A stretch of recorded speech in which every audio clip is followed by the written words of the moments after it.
今日はバルセロナからグラナダに移動して世界遺産アルハンブラ宮殿を見てきます。皆さんこんにちは。猛烈会社員を辞めて旅に出ている猫旅です。今1ヶ月間のヨーロッパの一人旅に出ています。パリから始まりマドリード、バルセロナと来て、今日はスペイン南部のグラナダに向かいます。これからヨーロッパの各都市を紹介する動画を配信していきますので、ぜひチャンネル登録よろしくお願いします。今ホテルからバルセロナのエルプラット空港に移動しています。朝が早かったのでウーバーを呼んで向かっています。だいたい20分ぐらいで到着すると思います。今日はスペイン南部にあるグラナダというところに飛行機で向かおうと思っています。グラナダまでは飛行機で1時間半ぐらいで到着します。バルセロナのエルプラット空港に到着しました。チェックインカウンターのあたりにいますが、スペインで2番目に大きい空港ということもあり、朝でも人が多くて賑わってますね。大陸をまたぐというよりヨーロッパ内の国へのフライトが多い空港だそうです。今日はこのブエリング航空という飛行機会社を使います。バルセロナを拠点とした LCC のようです。チェックインができたので保安検査に進みます。無事に通過できました。LCC の保安検査はパリの空港でトラブルにあってから若干怖かったのですが、今回はスムーズに通過できてよかったです。カフェやお店も朝ですけど全然開いてますね。まだかなり時間があるのでお土産屋さんを巡りたいと思います。こちらはグエル公園のトカゲをイメージした像ですかね。あとはレンジで作れるパエリアのキットみたいなのが売ってました。これで25ドルですね。25ユーロですね。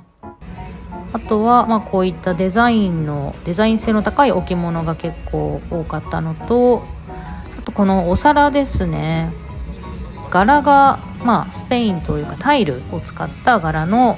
コースターだったりカップだったり鍋敷きがたくさんありました。店内にこんな感じのバスみたいな空間があって、子供は喜びそうだなと思いました。空港の中にもバルサショップがあったので、ユニフォームやっぱり買いたかったとか買い忘れちゃったって人はここでも買うことができます。しかも品揃えも結構多いような印象でした。まだまだ時間があるのでラウンジに来ました。ここのラウンジすっごい広かったです。たまに順番待ちをしないと入れないっていうラウンジもあったのですが、ここは広いし食事も多かったしすごい良かったです。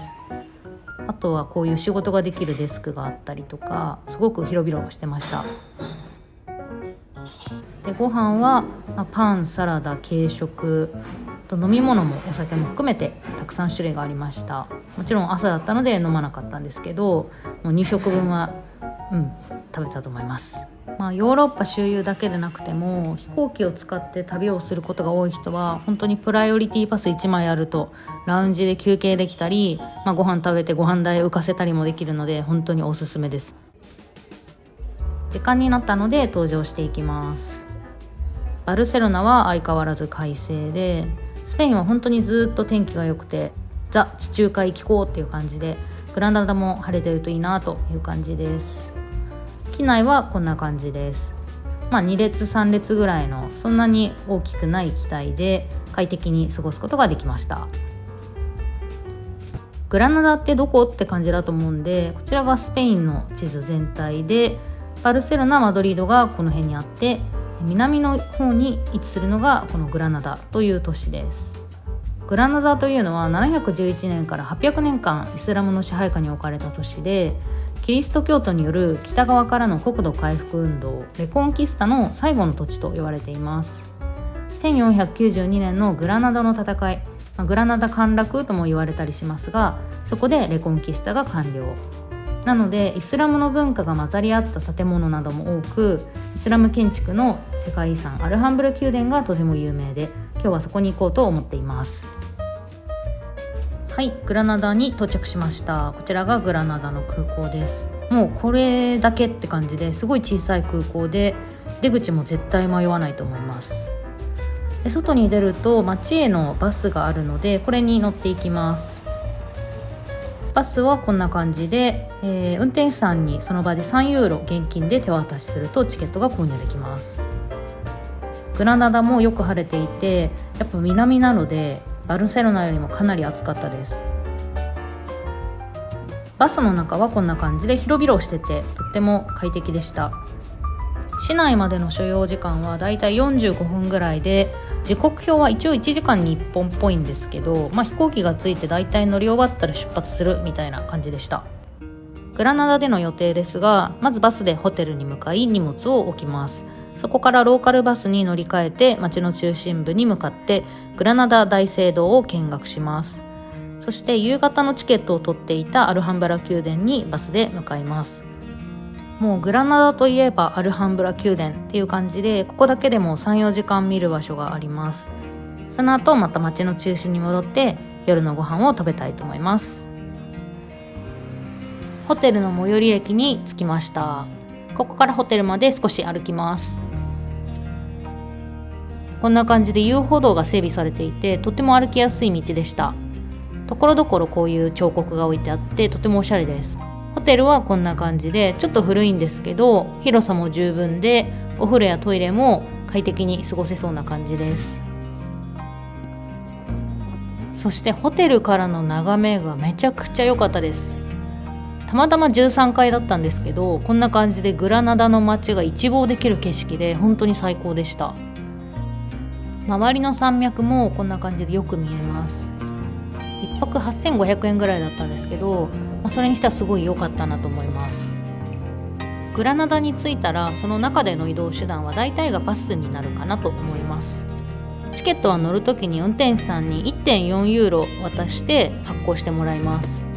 バス停によってはそこに券売機があるみたいなんですけど、ないところもあったので、もうとりあえず現金を少し持って運転手さんに渡すっていう感じでチケットを買ってました。バスはこんな感じで観光客の方が多かったので、特に治安の悪さとかも感じなくて、車内もすごい綺麗でした。このアルサっていうスペインの高速バスの会社がやってるローカルバスみたいです。バスを降りました。ここを進んでいくとグラナダの大聖堂があります。街の中心からは少しだけ歩いたところなんですけど、なんというかバルセロナ、マドリードから来たからかこじんまりしてて、あとは古都っていう感じで歴史を感じる街の印象でした。アルハンブラ宮殿のチケットの時間までまだ時間があるので、この辺で街歩き兼グラナダ大聖堂に行ってみたいと思います。横からなっちゃったんですけど、こちらがグラナダ大聖堂です。入場は5ユーロで、オーディオガイドも日本語でありました。奥の白いカウンターで5ユーロのチケットを購入します。カードも使えました。そこでこのグラナダ大聖堂のアプリと Wi-Fi の案内をされます。このアプリの中にオーディオガイドが入っていて、日本語も対応していました。中に入ってきてパッと目に入るのがこの太い柱と高い天井です。ここもまさにもともとはイスラム教のモスクだったんですね。レコンキスタが完了した後、1523年に建築を開始し、181年もの歳月をかけてキリスト教の大聖堂に改築されたそうです。直線的でずっしりとしたゴシック様式と豪華な装飾が特徴のバロック様式が混ざった教会です。きらびやかに輝くこちらはパイプオルガンです。2台あるパイプオルガンは合計4000本のパイプを使ってできており、その大きさも見どころの一つになっています。大聖堂の中央礼拝堂には高さ45メートルの壮大なドームがあり、このドームの周りのステンドグラスがとっても美しくて、あとは天井のこのブルーの装飾、これもすごく綺麗でした。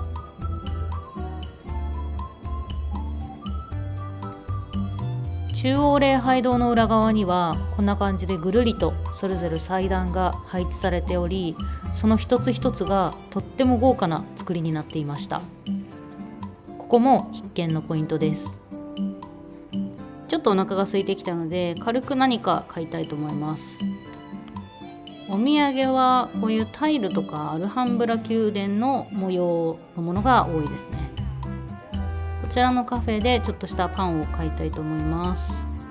こちらの中にトマトが入ったなんかピザパンみたいなものを 1.9 ユーロで買います。アルハンブラ宮殿の予約が5時で、今4時15分ぐらいでバスで着くので余裕かなと思いきや、ここでトラブルが発生します。バスに乗った後にチケットもう一回確認しとこうと思って見たら、すっごいちっちゃい文字でここに1時間前に入っているようにって書いてあったんですね。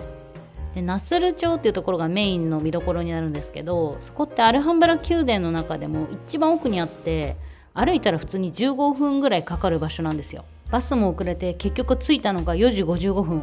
ここは時間にすごい厳しいから過ぎたら入れないかもしれないみたいな記事も見つけて、もう積んだと思いましたね。で門に着いて入場のチケットかざしたら、そこの受付のお姉さんにあなた今すぐ走らないと間に合わないわよって言われて、超バックダッシュです。もう50メートル走ぐらいのスピードで走ってみんなに見られて、そしたら5分で着いて間に合ったんですよ。よかったです。なのでアルハンブラ宮殿に行く人はナスル町の時間の30分前ぐらいには着いてると良いと思います。アルハンブラ宮殿は何かというと、イスラムのナスル町の初代の王によって13世紀に建設が始まったもので、宮殿と言いますけどほぼほぼ都市みたいな感じで、住宅街だったりモスクだったりとかで、当時は2000人以上の人が暮らしていたそうです。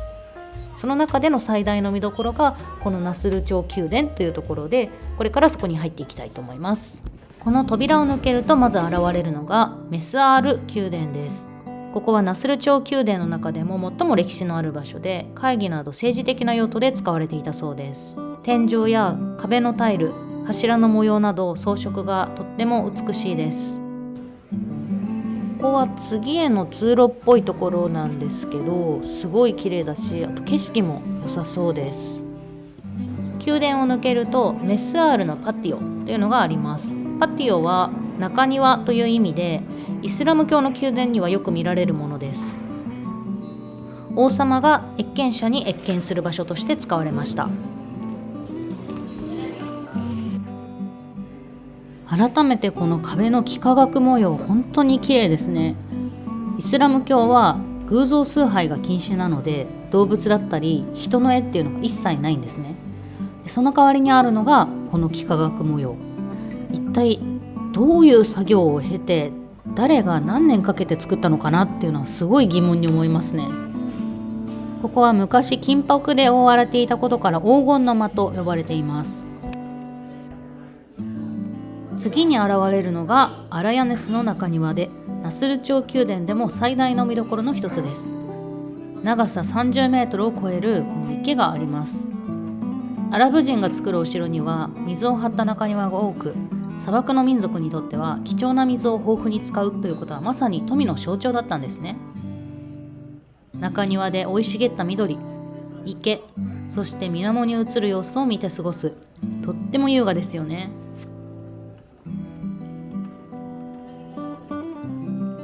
この中庭から続く部屋がアルハンブラ宮殿の中でも最も荘厳と言われる大使の間という部屋です。王様の公式行事に使われていた部屋で、11メートル四方の綺麗な正方形の形になっています。そしてやはり見ものはこの壁の装飾ですね。本当にどれだけの人がどれだけの時間をかけたのっていうのがもう全く想像できないぐらいのこの精緻な装飾。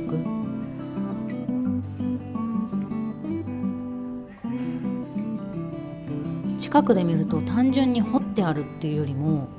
こんな感じで奥行きが何層にもなっていて、本当にどういう構造なんだろうっていう感じですね。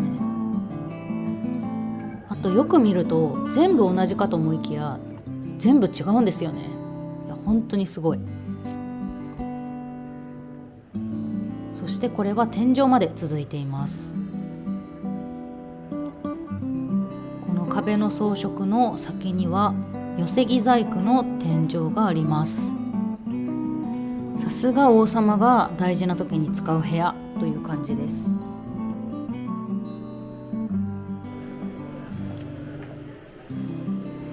大使の間を抜けるとまたもう一つ大きな中庭があります。それがライオンのパティオです。名前の由来はこの中央にある12頭のライオンの噴水から来ています。イスラム教では偶像崇拝が禁止されているというお話をしましたが、そのためこのライオンの像はとっても珍しいそうです。また単純な噴水だけではなく時計の機能も果たしており、1時であれば1頭から水が出て、2時であれば2頭から水が出て、12時だったら12頭全部から水が出るという仕組みのようです。このライオンのパティオはアラブの王様が愛人と過ごすために作られた中庭だそうです。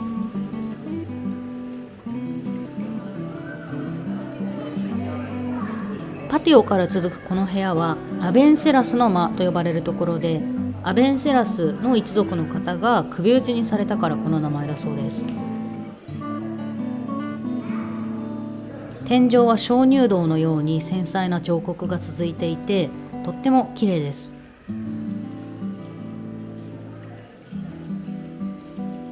ただこの中央の池なんですけど、手前側に赤いシミがあるの分かりますかね。これがその首討ちにされた時の血の跡と言われています。この美しい装飾が続く回廊は書王の間と呼ばれるところです。名前の由来はこの天井に描かれた10人の王様の絵からだそうです。ナスル朝の初代の10人の王が描かれていて、実はこれを描いたのはキリスト教徒だそうです。ナスル朝宮殿のクライマックスがこちらの2姉妹の間と呼ばれるところです。この天井の装飾すごいですよね。天井が最も美しいと呼ばれる部屋で、まさに鍾乳洞の中にいるような感覚になります。壁だけでなくその先に続く天井の装飾が本当に細かくて、これもどうやって作ったんだろうっていう感じですね。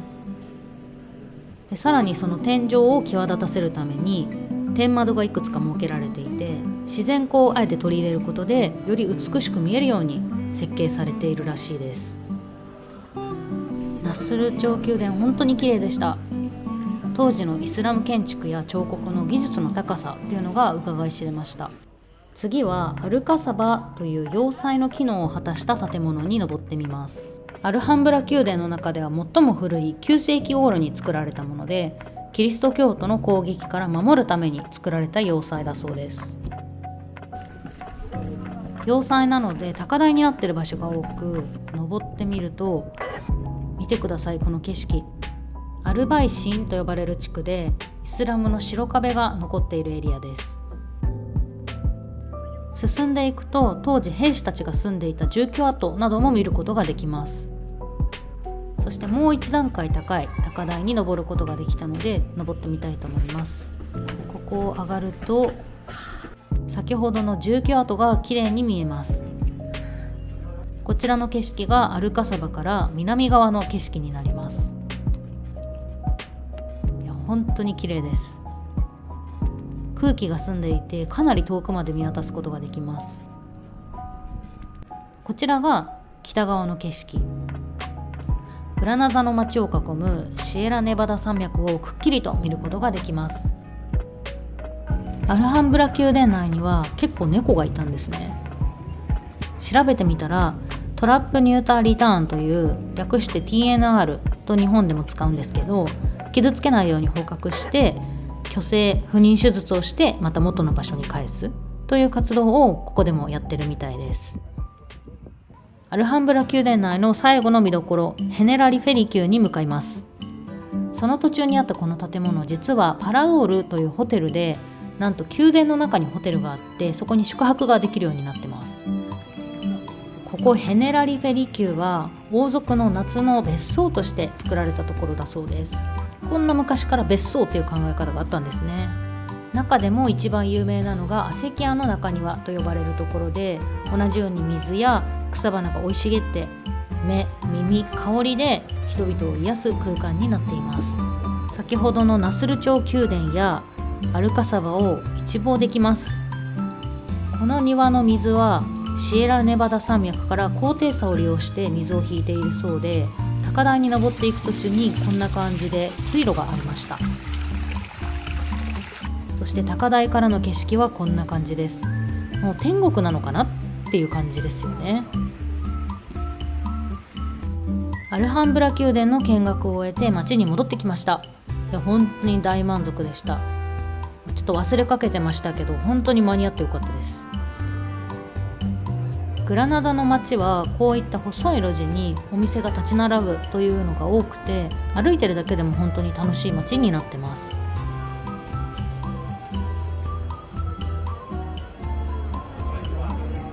特にここはアルカイセリアという名前がついている場所で、アラブ時代に絹の市場だったそうで、現在もこういった細い路地にぎっしりとアラブ系のお土産屋さんが並ぶ場所になっています。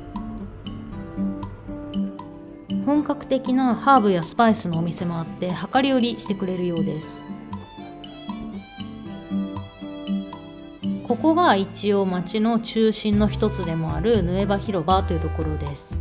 他の街と比べるとかなりこじんまりはしてます。そして今日のディナーはこのレオンという地元のお店にしました。はい、乾杯。グラナダの名物がこのトマトの冷製スープのガスパチョと聞いたので頼んでみました。あとはポークのソテーです。美味しかったです。これで26ユーロぐらいでした。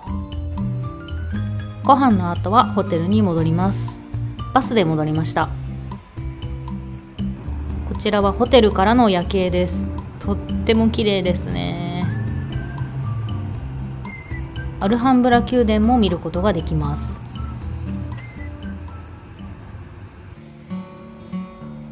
おはようございます。今日はグラナダからマドリードに戻ります。こちらがグラナダのバスターミナルです。グラナダからマドリードは6時間ぐらいの乗車で25ユーロ4000円ぐらいでした。バスステーションにこういった売店があるので、ちょっとした軽食や飲み物は買えます。長距離の移動になるとこの棒のついた飴チッパチャップスとか買っちゃうんですよね。電光掲示板があるので自分のバスの情報を確認できます。こちらが実際のバス乗り場です。番号がついているのでそれを確認してチケットを見せて乗り込みます。こちらが車内です。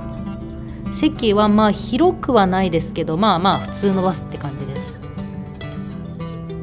ちょっと長くなってしまったので、街の基本情報、治安や交通機関、物価などに関しては概要欄にテキストで入れておきます。参考にしてみてください。